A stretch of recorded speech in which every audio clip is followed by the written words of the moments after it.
you've got to operate like there's a gun to your head. You just do. It's otherwise it's too easy to quit. Ladies and gentlemen, boys and girls, this is Dharma Talk, episode 001. For the first episode, we have an all-star guest that I can't wait to introduce you to. His name is Hargobind Khalsa, and if you've never met Hargobind before, then you're in for a real treat.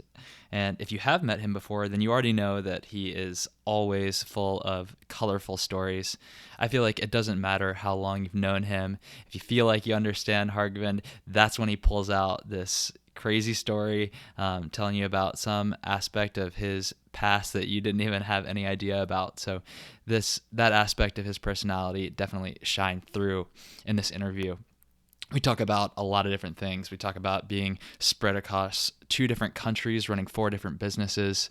We talk about the feeling of going all in despite being dead broke and fearing for your life. We talk about the first time that Hargobind set up a side hustle business when he was a little kid in boarding school in India. And we also talk about navigating a graceful exit from a successful yoga studio business in a way that was still of best service to all of his staff and his students. So it's a pretty broad scoping interview here, and there's a lot to take away from it. And we're going to dive right into it after just a couple announcements. If you're in the New York area and you're listening to this podcast episode not long after it comes out, then it's not too late for you to sign up for my upcoming workshop at Lighthouse Yoga School in Williamsburg, Brooklyn. On March 24th, that's a Saturday, I'm teaching a workshop called Uddiyana Secrets, Lock in Your Power.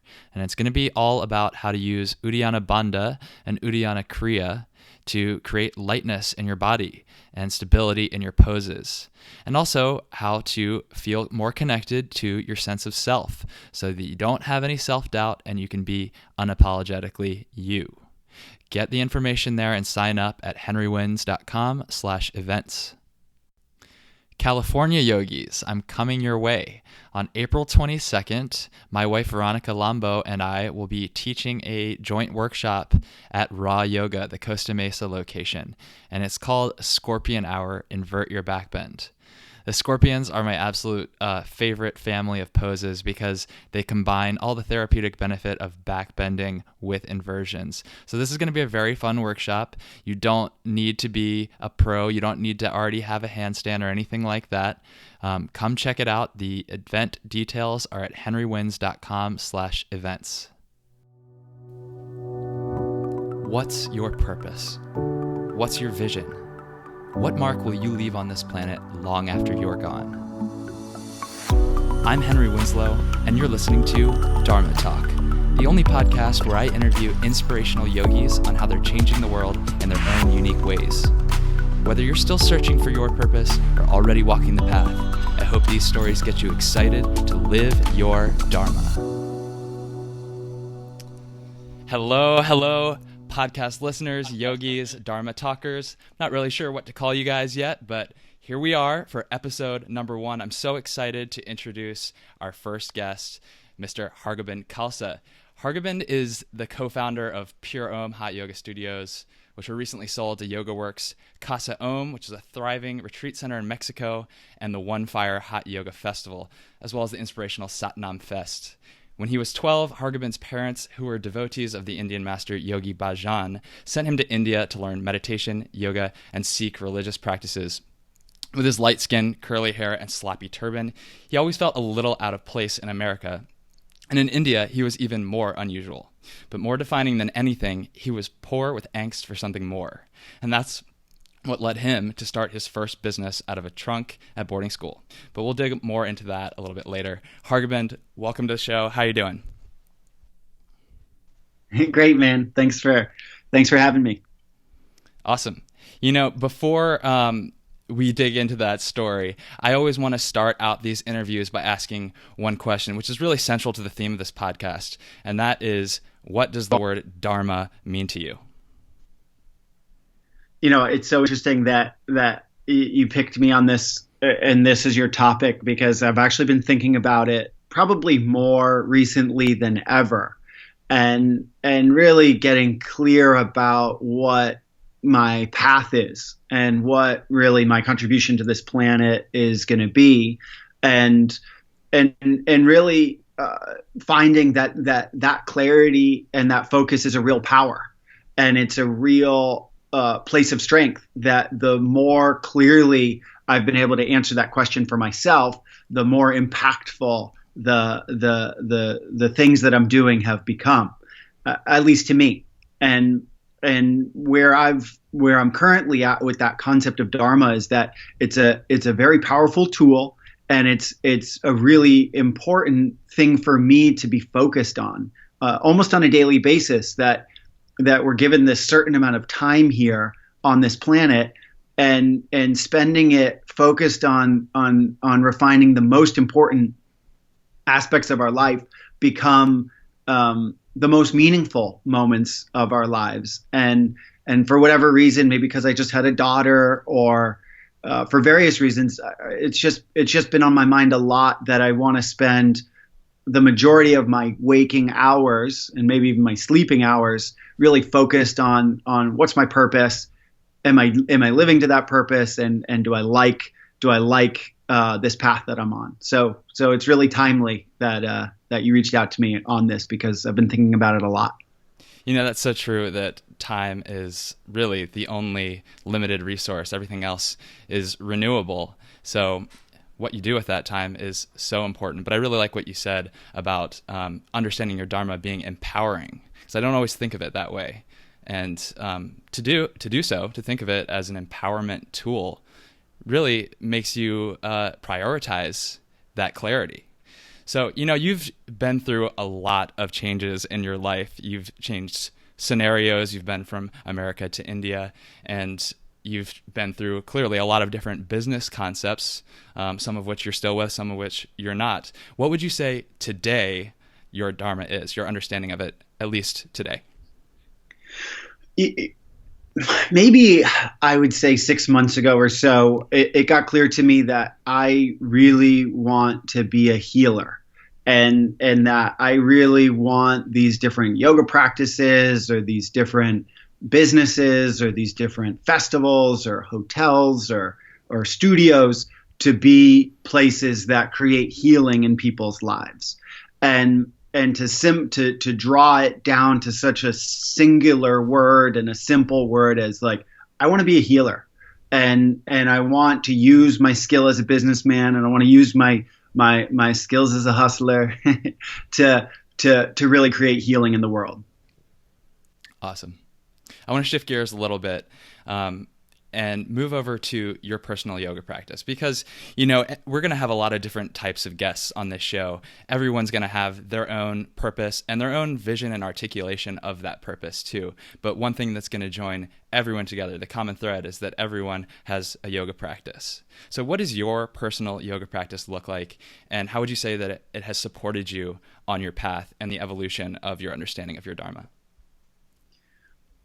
So my yoga practice at this point is a total mess, and and I'm probably practicing more than I've ever practiced before, and practicing in, I would say, peculiar ways and places than ever before. And to me, yoga isn't, to me, yoga is like such a mix. It's mantra, it's meditation, it's asana, it's pranayama.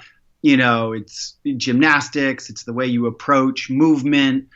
It's the whole mess. And instead of me being like, oh, this is yoga and this isn't yoga, I've just been like, oh, what are you doing today? Go on Henry's Instagram and watch what Henry's doing, and then try to copy it. And so I'm into all the like more traditional practices, you could say, but I'm also probably just as much into all the people exploring the boundaries of what's possible. Totally. I agree with you 100% that yoga practice is by nature messy, because we go into our yoga practice to work out the mess so that everything else feels a little bit cleaner and easier to approach. I would say that's my opinion. Exactly. Yeah, that's it. That's exactly how I approach it too. And to me, what's not yoga is is doing nothing, and what's not yoga is being depressed, and what's not yoga is not putting in the work, and the rest of the stuff to me is yoga. So, there's an obvious connection to make between your yoga practice and your own healing. But where would you say that your yoga practice has helped you to take your healing more from an internal direction to external with your Dharma? On so many levels, but I mean, the obvious place to start is, so I broke my back. I had compression fracture of L2. And so I lost about 25% of one of my vertebrae. And so to me, the yoga practice literally was a healing thing for my spine, because I had so much loss of mobility.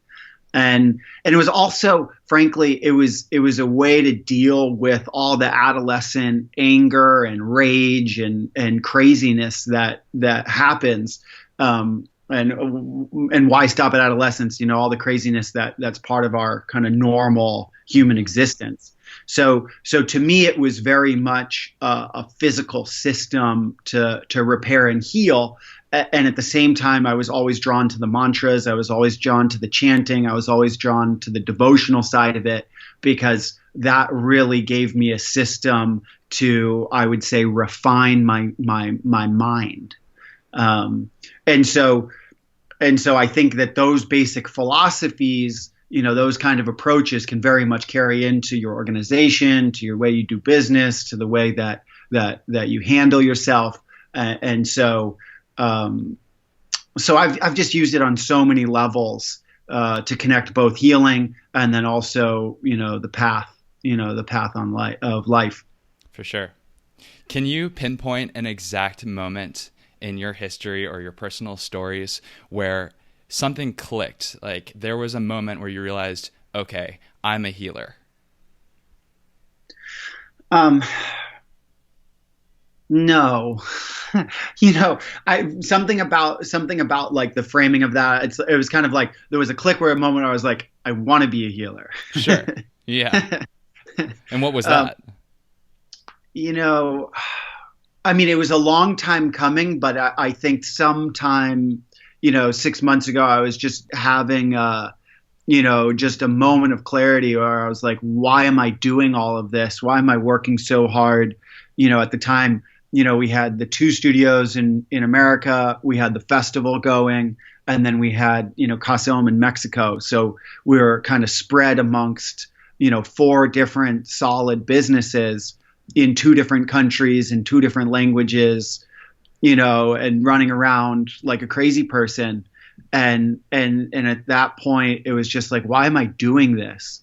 And that was the kind of answer that came to me, is like, okay, this is your path, man. Like, just fucking do it, Yeah. And so that was the moment where I was like, okay, well, my purpose is like, I'm gonna be a healer, and I'm gonna use these different tools, to create something worthwhile on this planet. Yeah, that's interesting. That like what caused you to really double down on your path and your purpose was hitting a moment where I was like, this is hard. Why am I doing this? And sometimes that's what it really comes down to, is you have to be asking yourself why you do everything you do. And, this is something I've been working on a lot personally myself, which is I'm always out there trying to do something, trying to make something happen, but it isn't always some episodic event that gives us that clarity. Sometimes it's just when you're sitting there in your meditation, taking a moment away from all of that productivity, that you get the clarity. And that's what it means to be receptive in my mind. So that's cool that you had that kind of experience. That's how I define it. Exactly. It wasn't exactly like, it was just kind of the culmination of everything. You're sitting there, all of a sudden you take a step back and you're like, what happened? And then exactly. And then it just kind of comes to you that, a moment of clarity. Yeah. So, your moment of clarity came from a moment of resistance, which I don't think is totally unusual, but it is interesting to acknowledge that. I want to ask you another question about another moment of resistance that you faced, maybe after you appreciated and acknowledged and committed to your Dharma as a healer. Take us to that moment and tell us a story of when you faced some resistance, whether it was internal or external, and then tell us what you did to get through it. So there was definitely a moment. So I was in Cancun, and we were building. I mean, this was I think this was 6 years ago, 6 or 7 years ago, and I think that you can almost look back on the different steps as moments of clarity. And so I was driving through Cancun. And we were like just about 2 months or 3 months before opening Casa Om, and the place was such a disaster. And we had been through maybe 3 teams of contractors, and it was like the first team of contractors was just so hard to deal with. The second team, slightly better, and we were on to basically the third team of contractors. We'd been doing construction for 9 months, and literally we were like, oh, we'll be done in 3 months. But now we had a group coming in, and it was October of 2012, and we had the first group coming in December. So we had 45 days, I think, and floors were torn apart, bathrooms weren't fixed. The kitchen didn't have, half the marble in it. Basically, the place just looked like a disaster.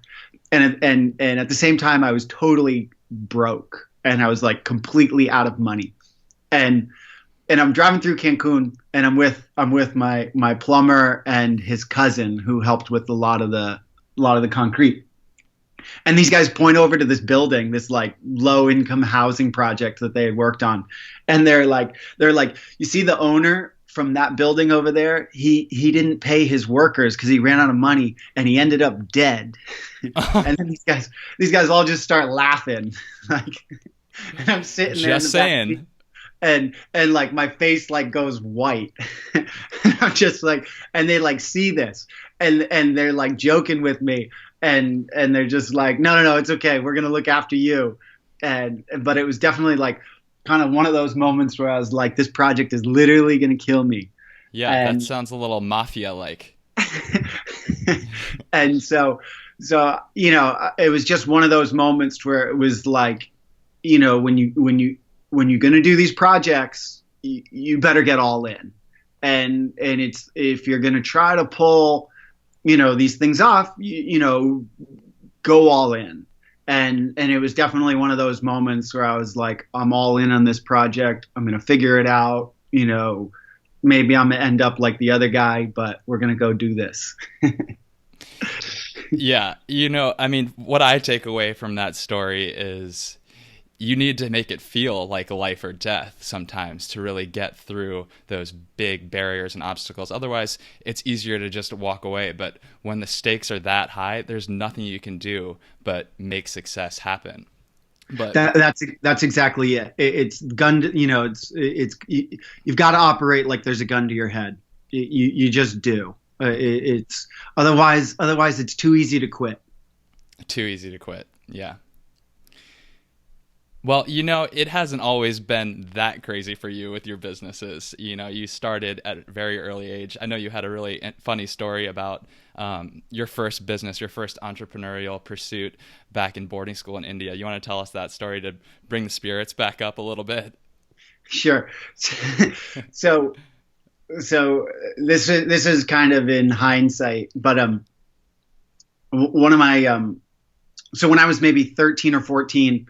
I started, like, we were in boarding school, and we moved from a pretty city-like area to like a rural town. And in the Punjab, everybody has their store, and building their store is very much like a sense of pride, and it's just kind of like everybody has their little shop. Is definitely like a major success.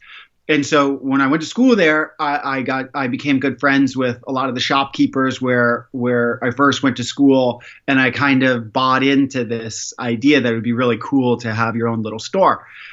And so I when we moved to a more rural area, there was no actual shop there. So I started going into town, and I'd take a rickshaw in, and I'd go to the wholesale market in Amritsar, and I'd buy up different like biscuits and drinks and different kind of goods, and I'd bring them back, and then I'd sell them through the school. As time progressed, I actually was given a small room at the school and kind of sanctioned, you could say, to run a place that we called the CAF. And so many years later, I was talking to someone, and they were like, all these Westerners go to India in search of spirituality. You went to India to open a 7-Eleven. and I always thought that was like, it was just like so kind of iconic. That's a claim to fame. That's like, that could go on your tombstone. Unless I do better, Henry, it may. How could you top that, though, honestly? Yeah, probably I'm gonna have to work for it. Yeah, let's take it to more present day. I want to ask you one more story. Bring us to a major win in your more recent business life or your Dharma life that's reaffirmed your conviction in what you're doing and the impact you're making as a healer, as an entrepreneur. What happened, and what did you do with that success to carry it forward?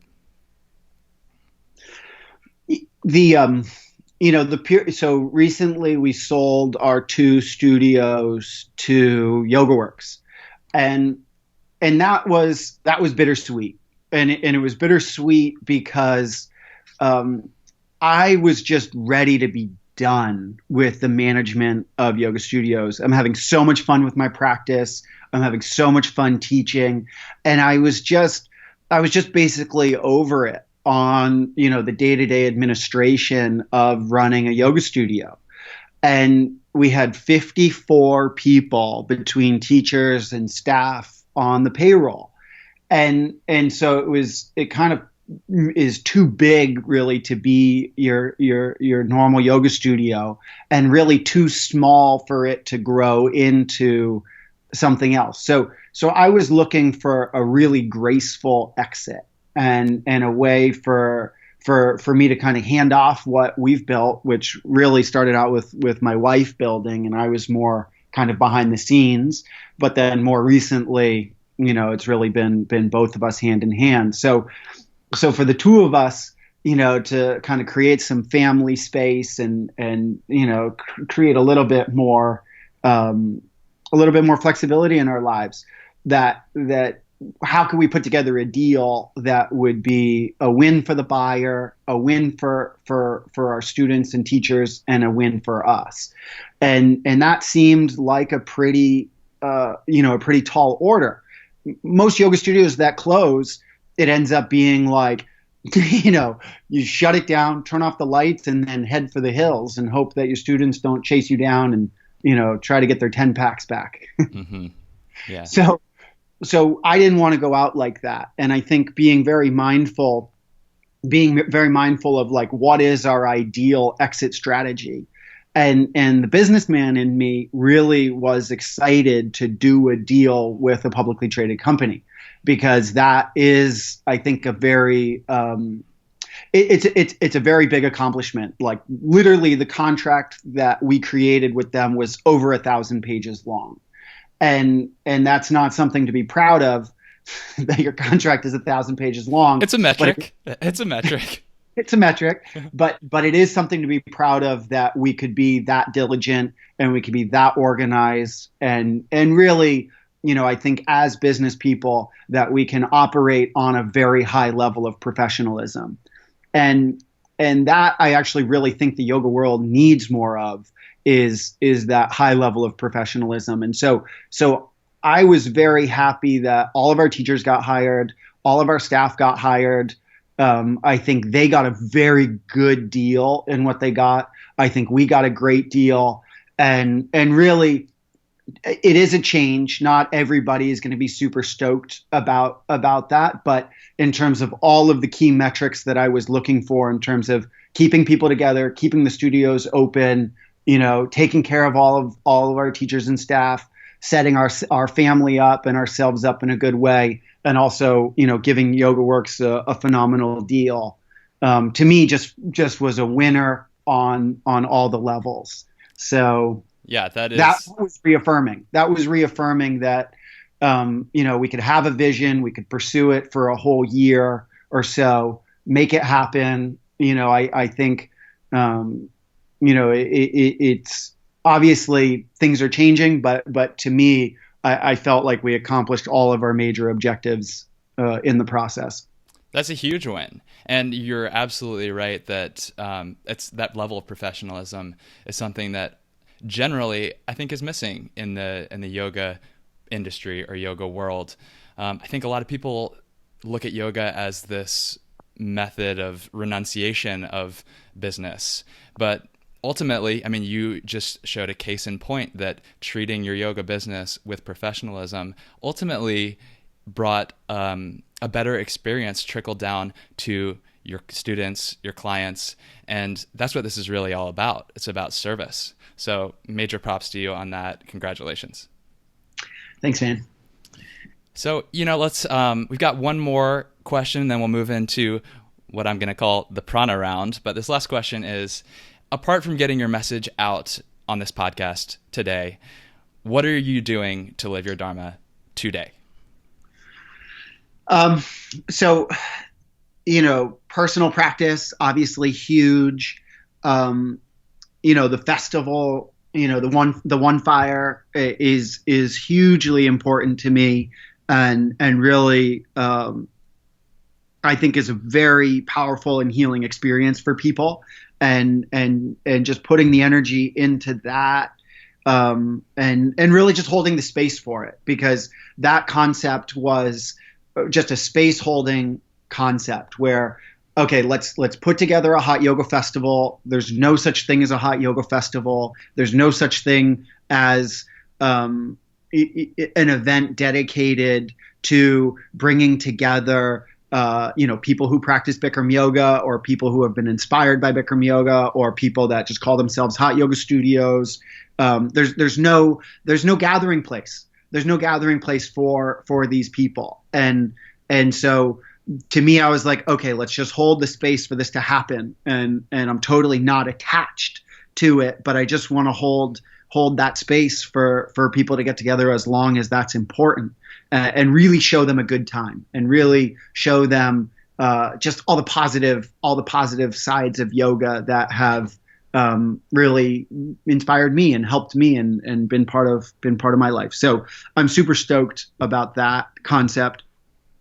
Also, Casa Om is really represents all the things that to me are good about the yoga practice: community, healthy food, connection to nature, practicing by the ocean, practicing in the sand, going to the jungle, jumping in cenotes, and doing it in a group and with a group of strangers, potentially, that you then have all this shared experience to really build lifelong connections. So that also is part of my work and what I consider kind of part of my path. As usual, you've got lots going on. That's awesome. Where can our listeners check out more about One Fire and Casa Om? Instagram, Casa Om Yoga, One Fire Fest, also on our websites. And you can always reach out to me. I love chatting about this stuff, and really just like being accessible to anybody that I can be helpful to. Right on. Okay. Prana round. We've got 6 questions, each one of them short answer. Try not to think about it too much and give us your first impression. Okay. Number 1, in one word, why do you practice yoga? Freedom. 2, what's your favorite yoga pose and why? Cobra. Okay, why? Because it's changed so much, and it's so simple, but it's given me so much understanding of backbending. Right on. What's the single best physical cue or piece of advice you've ever received from a yoga teacher? Do it now. Okay. Recommend one book, either modern or ancient, for our audience. Only because I'm reading it right now. Never Split the Difference. Is yoga for everyone? Yes. And finally, how can our audience get in touch with you, and how can we support you in your Dharma? Come to One Fire or come to Casa Om. That'd be rad. Sweet. Hargobind, thanks so much. It's been awesome having you on. It really is an honor to have you as our first guest, so can't thank you enough. See you at One Fire. Yeah, thanks, brother. Thanks for doing it. It's really my pleasure to be chatting with you. If you liked this show, if you liked Dharma Talk, please do me a favor and subscribe, rate, and review on iTunes or whatever platform you're listening on, because that is the number one factor that determines whether this show gets in front of more people who can benefit from it. So I appreciate you taking the time. I know it's not the most convenient thing to do, but it makes a world of difference. So I'll talk to you next time. Until then, keep living your Dharma.